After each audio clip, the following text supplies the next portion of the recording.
मैया दुर्गा अबै छथिन नौ रूप में, मैया दुर्गा अबै छथिन नौ रूप में।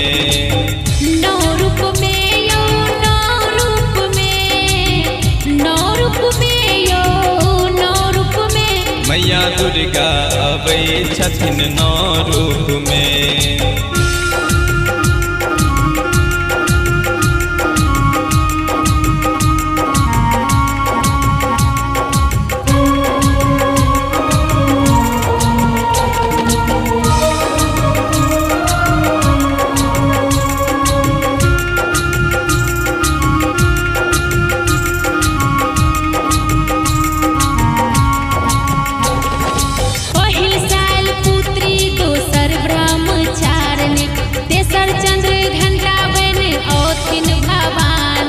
चारिम कुसमांडा पांचम स्कंद माता, छठम कात्यायनी के नाम सनाता।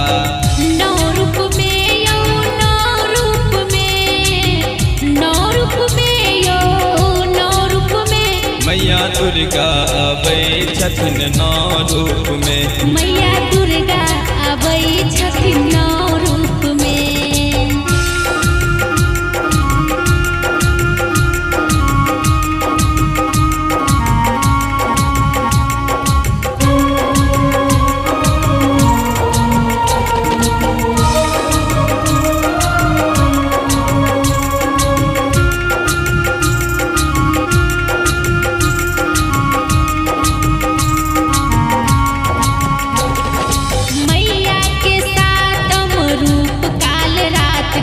अष्टम महागौरी नवम सिद्धिदात्री, नाम सहस्त्र हिनक दुनिया जनैय, विजयादशमी में पूजा करैय।